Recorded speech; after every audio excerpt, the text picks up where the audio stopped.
In A Lonely Place didn't just capture Hollywood noir, it dissected it from the inside out. What started as a murder mystery turned into something darker. A film where the director was shooting his crumbling marriage, the star was questioning his own rage, and the ending got rewritten because no one could stomach the original. These are 20 weird facts about In a Lonely Place. And the bonus? Well, let's just say the most violent moment in the film happened off camera and left actual scars. Roll film. This one burns slow. Before Humphrey Bogart signed on, the role of Dixon Steele belonged to someone else entirely. The studio originally wanted Dick Powell, a former musical star who'd successfully transitioned into noir with Murder, My Sweet. Powell read the script and loved it, but his agent pushed back hard. The character was too volatile, too unlikable, too close to the edge. Powell had carefully rebuilt his image as a tough but decent private eye, and his team feared that playing a screenwriter suspected of murder, someone who actually seemed capable of it, would shatter that reputation. So, Powell walked away. Enter Bogart. Fresh off The Treasure of the Sierra Madre and Key Largo, he wasn't afraid of darkness. In fact, he was drawn to it. When director Nicholas Ray handed him the script, Bogart didn't see a villain. He saw a man at war with himself, a creative genius whose brilliance was matched only by his capacity for destruction. Bogart said yes immediately, not because the role was safe, but because it wasn't. He wanted to play someone audiences might actually fear, and in doing so, he gave one of the most psychologically complex performances of his career, a role that blurred the line between hero and monster so completely that even decades later, you're still not sure which side won. Girl was murdered between 1 and 2 o'clock this morning. The woman who played opposite Bogart wasn't just his co-star, she was the director's wife.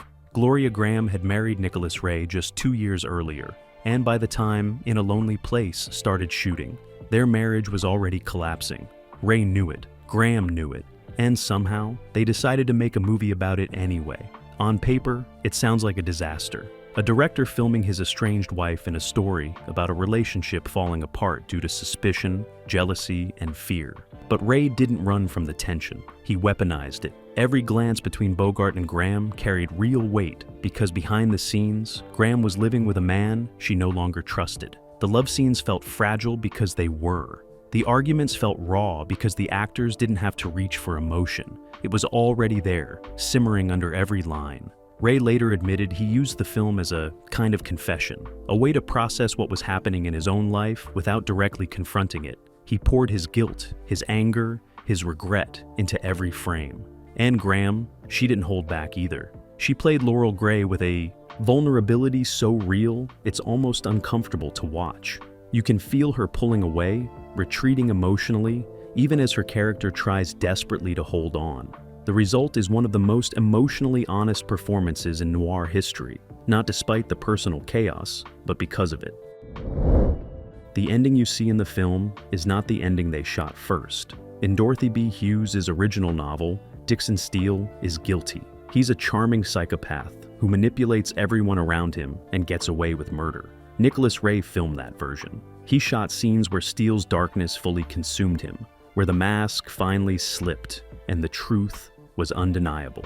But when the studio screened it, they recoiled. It was too bleak, too nihilistic, too honest. Audiences in 1950 weren't ready to watch Humphrey Bogart, America's tough but moral hero, play an actual murderer. So, the studio demanded changes. Ray went back and reshot the final act, making Steele innocent of the crime, but guilty of something worse, emotional violence. The new ending was subtler, more ambiguous, and infinitely more devastating. Instead of a man caught for murder, you got a man destroyed by his own rage, watching the woman he loves walk away because she finally sees what he's capable of. Ray later said the reshot ending was better, not because it was safer, but because it was truer. In the original, Steele was a villain. In the final version, he was a tragedy, and that made him unforgettable. I lived a few weeks while you loved me. Goodbye, Dave.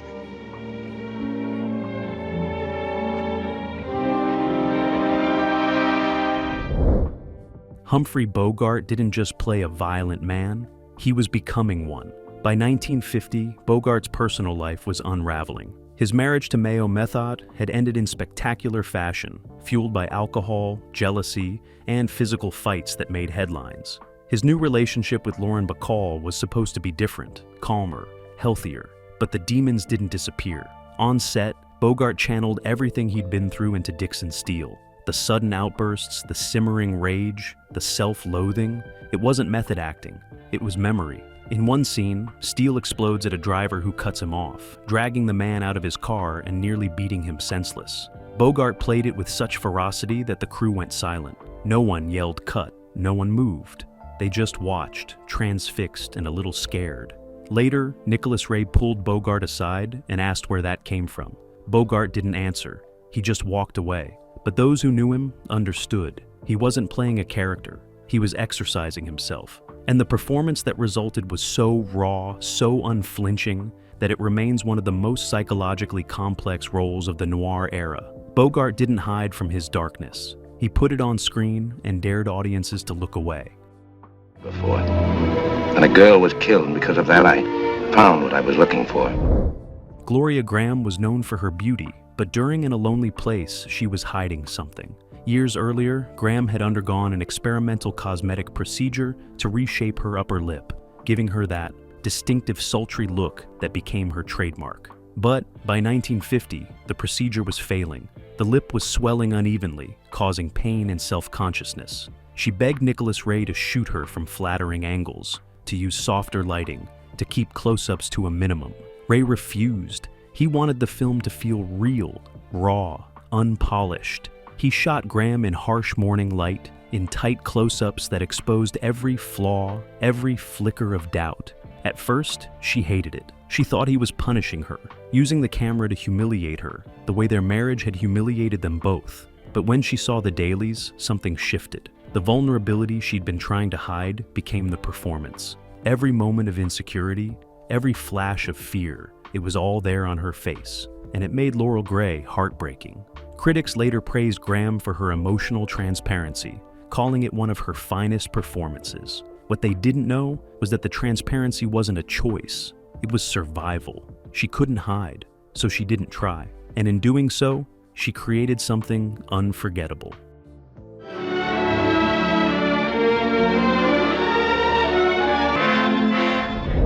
The film's most iconic location wasn't a studio set. It was a real apartment complex in West Hollywood, and it came with ghosts. The Ravenswood Apartments, where much of In a Lonely Place was shot, had a reputation. Built in the 1930s, it had been home to actors, writers, and Hollywood dreamers who never quite made it. Some said it was cursed. Nicholas Ray didn't believe in curses, but he loved the atmosphere. The long courtyard, the shadowy balconies, the sense of people living too close together, watching, listening. He used it to turn the entire building into a character, a place where privacy was an illusion and paranoia was justified. During filming, strange things happened. Lights would flicker for no reason. Doors that were locked would swing open. One night, a crew member swore he saw a figure standing on Bogart's balcony, watching the street below. When he went to check, no one was there. The cast laughed it off, blamed it on long hours and bourbon. But the unease seeped into the film. Every scene shot at the Ravenswood feels claustrophobic, haunted, like the walls are closing in.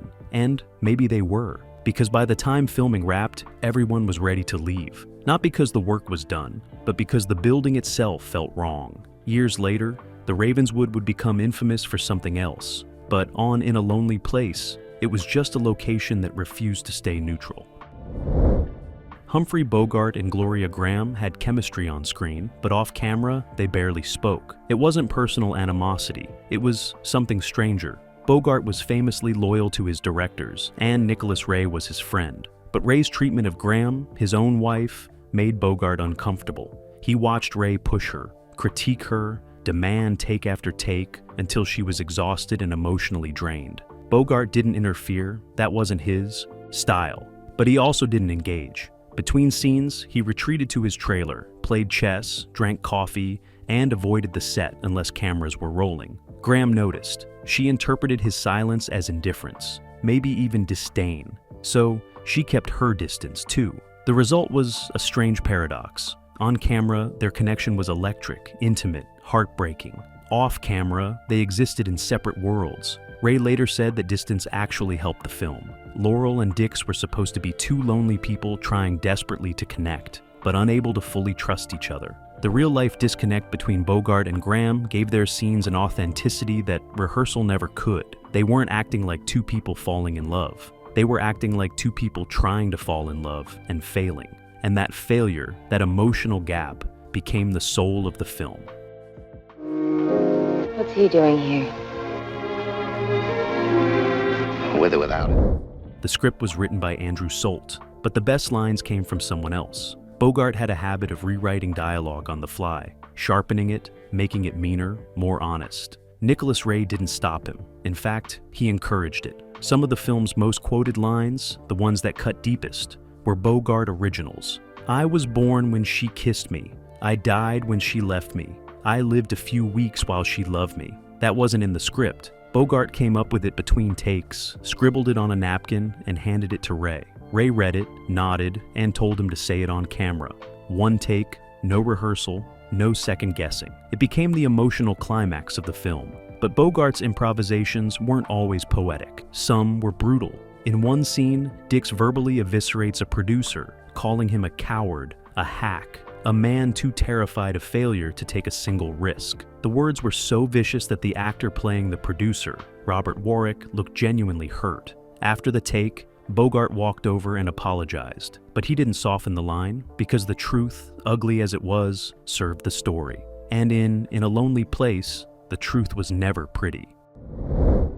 The film's violence wasn't just in the script, it spilled into real life. During one particularly intense scene, Bogart's character physically threatens a woman, grabbing her arm with enough force to leave marks. The actress playing the role, Martha Stewart, later said Bogart apologized profusely between takes. But when the camera rolled, something changed.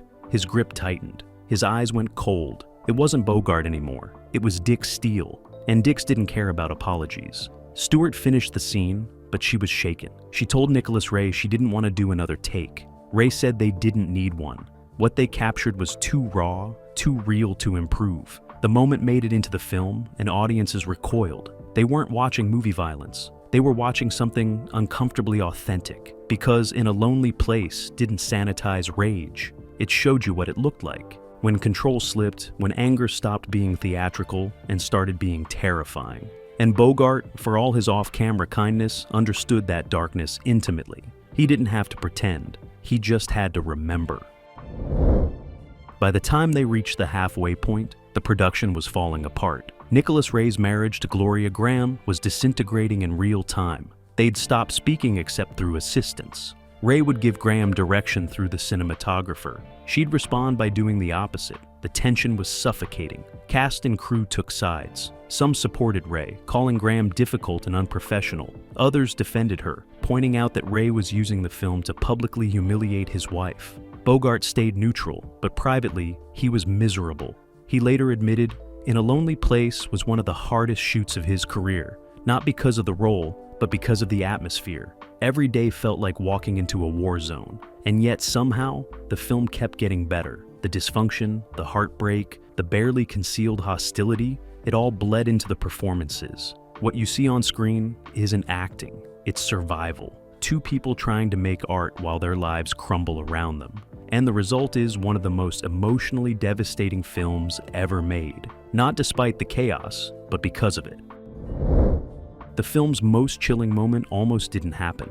In the scene where Dix strangles a young woman to demonstrate how the murder could have been committed, Nicholas Ray wanted it to feel real, too real. He rehearsed it with Bogart and the actress for hours, adjusting hand placement, timing, the exact moment when play acting crosses into something darker. But when they finally shot it, something went wrong.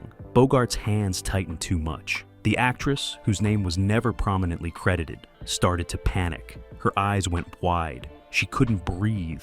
The crew froze, unsure if this was brilliant acting or an actual emergency. Ray kept the camera rolling. Seconds felt like minutes. Finally, someone yelled, "Cut!" and Bogart released his grip immediately, horrified. The actress coughed, gasped, and assured everyone she was fine, but she wasn't. She requested the rest of the day off and refused to shoot any additional takes of that scene.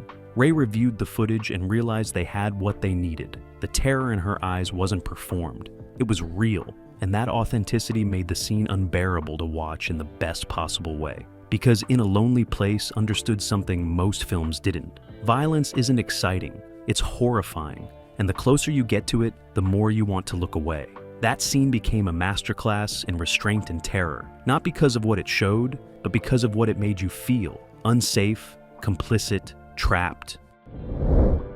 Gloria Graham had a secret weapon during filming, and it wasn't in the script. She kept a diary, writing down every thought, every fear, every moment of doubt that Nicholas Ray inflicted on her. Between takes, she'd retreat to her dressing room and pour everything onto the page. The humiliation of being directed by a man who no longer loved her. The exhaustion of maintaining professionalism while her marriage burned. The growing realization that their relationship was beyond saving. She never intended to publish it. It was just survival, a way to process the pain without breaking down on set. But years later, after both Ray and Graham had passed, the diary surfaced. In it, she described In a Lonely Place as the most emotionally brutal experience of her career. She wrote about crying in her car before arriving each morning, steeling herself for another day of emotional warfare disguised as filmmaking. She wrote about watching Bogart, wondering if he saw what Ray was doing to her, wondering why no one intervened.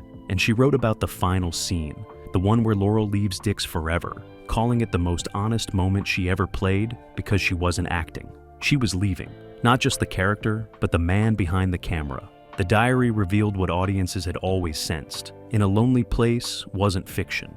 It was a document, and every frame carried scars. The title itself was a problem. Studio executives hated it. They called it too vague, too literary, too depressing. They wanted something pulpy, something that screamed noir thriller. Titles like Murder in the Night or The Suspect were thrown around in meetings. But Nicholas Ray refused to budge. The title came from a line in the film, but more importantly, it captured the entire emotional landscape. Every character existed in a lonely place, isolated by suspicion, fear, and their own demons. Changing it would be like ripping the soul out of the story. Ray fought for weeks. He threatened to walk. He called in favors. Finally, the studio gave in, but on one condition. The marketing had to compensate. Posters emphasized violence, danger, mystery, anything to counteract what they saw as a weak title. Ironically, In a Lonely Place became one of the most iconic titles in film history, instantly recognizable, impossible to forget. It didn't need to scream, it whispered. And that whisper stayed with you long after the credits rolled. Because loneliness isn't loud, it's quiet, persistent, suffocating. And the title captured that perfectly. Sometimes the thing studios fear most is exactly what audiences need, a moment of truth in a sea of noise. Humphrey Bogart had a ritual before shooting emotional scenes. He'd sit alone in his trailer, lights off, door locked, and listen to Billie Holiday records, not for inspiration, for permission.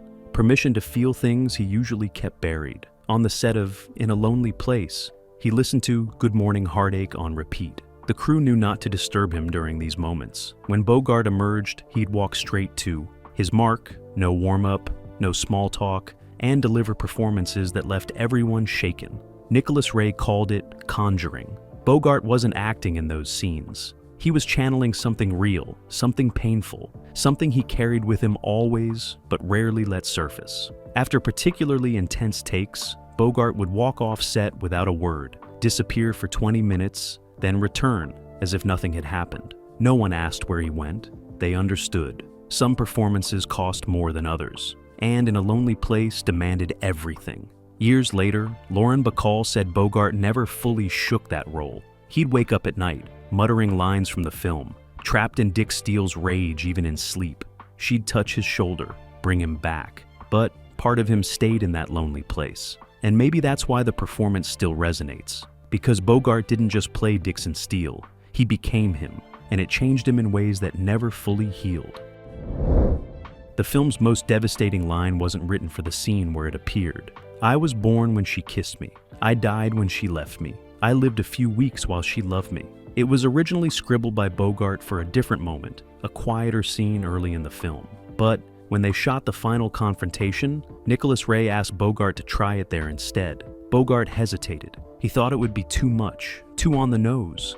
Ray insisted. They shot it once. Bogart delivered the line with such quiet devastation that the crew went silent. Gloria Graham's eyes filled with tears, real ones, not scripted. When Ray called cut, no one moved. The script supervisor was crying.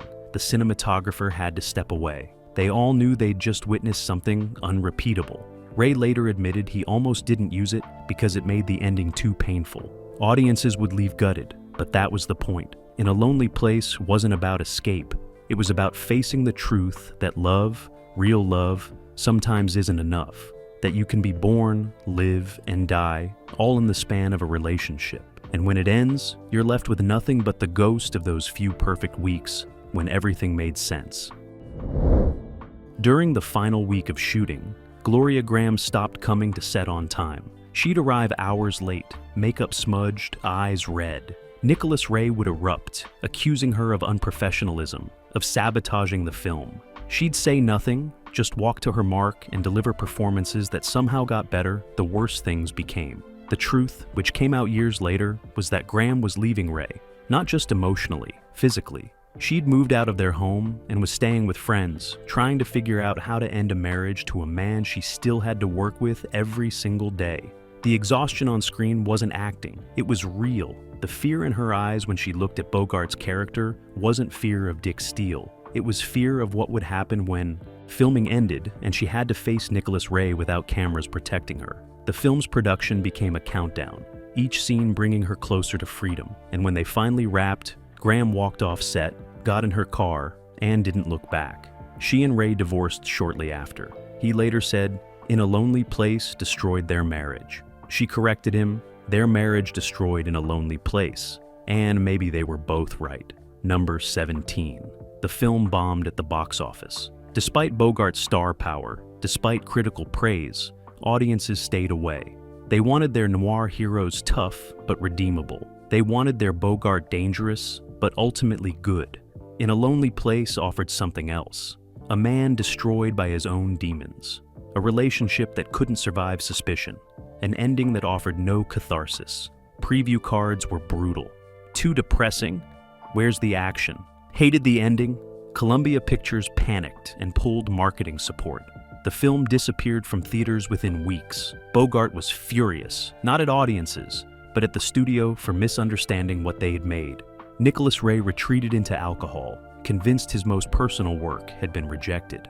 Gloria Graham moved on, relieved the ordeal was over. For years, In a Lonely Place existed in obscurity, a footnote in Bogart's filmography.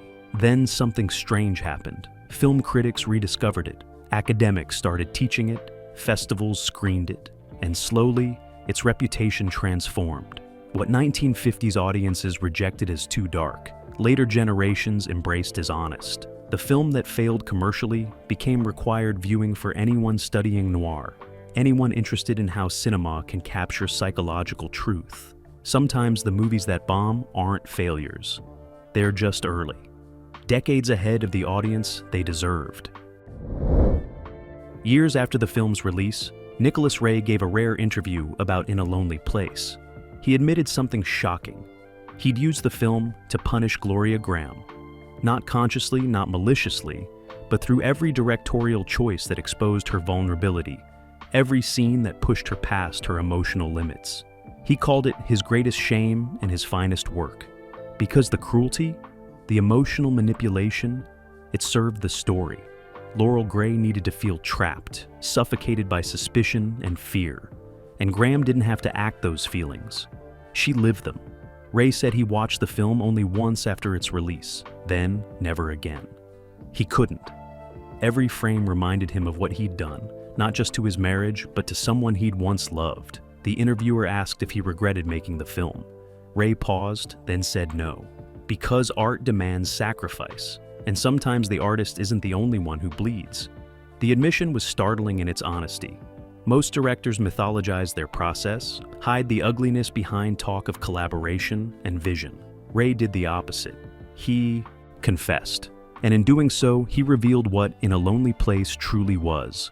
Not just a film noir, but a document of emotional violence, preserved forever on celluloid, beautiful and unforgivable in equal measure. the Academy ignored In a Lonely Place entirely. 0 nominations. Not for Bogart's performance, not for the screenplay, not for Burnett Guffey's stark cinematography that turned Los Angeles into a prison of light and shadow. The snub stung, but it wasn't surprising. The Academy in 1950 rewarded films that affirmed values, that offered hope, that sent audiences home feeling uplifted. In a Lonely Place did none of that. It suggested that good men could be dangerous, that love could fail despite everyone's best efforts, that sometimes there was no villain, just two people destroying each other slowly, scene by scene. These weren't messages Hollywood wanted to celebrate, so they ignored it. Bogart never publicly complained, but those close to him said it hurt more than he admitted. He knew what he'd put into that role. He knew it was some of his finest work, and watching the Academy choose safer, softer performances felt like rejection of something honest. But here's what the Academy couldn't predict. In a Lonely Place would outlast almost every film that beat it. Decades later, when film scholars list the greatest noirs, the finest Bogart performances, the most emotionally complex films of the 1950s, In a Lonely Place appears again and again, not despite its darkness, because of it. The award it never won doesn't matter. The legacy speaks louder. The final scene, where Laurel walks away from Dix forever, was shot in one take. Not by choice, but by necessity. Gloria Graham was emotionally spent. Nicholas Ray knew if they tried a second take, she'd collapse. So, he set up multiple cameras, told the crew to stay silent, and let it roll. Bogart and Graham played the scene exactly as scripted, but something else happened too. They weren't just acting out a fictional breakup.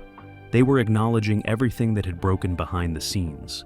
Every lie, every betrayal, every moment when love turned to fear. When Graham delivered her final line and walked toward the door, she wasn't thinking about the character. She was thinking about Nicholas, about survival, about freedom, and when the door closed behind her, the set stayed silent for a full minute. No one called, cut. No one moved. They all understood they'd just witnessed something sacred and terrible. The end of a story, yes, but also the end of something real. When Ray finally whispered, cut, Graham kept walking. She left the soundstage, got in her car, and drove away. She never came back. Not to discuss the film, not to celebrate its eventual rediscovery, not even to collect residuals. For her, In a Lonely Place ended the moment that door closed, and she spent the rest of her life trying to forget. The film's most violent moment never made it to screen. During a particularly intense rehearsal, Nicholas Ray and Gloria Graham had a fight that turned physical. Details remain murky. Accounts conflict. But what's certain is that Ray slapped Graham across the face during an argument about how she should play a scene. The crew saw it. Bogart saw it. For a moment, no one moved. Then Bogart walked over, got between them, and quietly told Ray to go to his office. He stayed with Graham until she stopped shaking. The incident was never reported, never documented in official production notes, but it changed everything. From that moment on, every scene of violence in the film carried extra weight. Every time Dix's rage surfaced, everyone on set remembered what they had witnessed. The line between fiction and reality had dissolved completely, and the question the film kept asking, could he really hurt someone, wasn't hypothetical anymore. They'd seen it, they knew. And that knowledge seeped into every frame, making the film's central question unbearably personal. Because In a Lonely Place wasn't just about whether Dixon Steele was capable of violence. It was about whether any of us are, given the right circumstances, the right pressures, the right breaking point.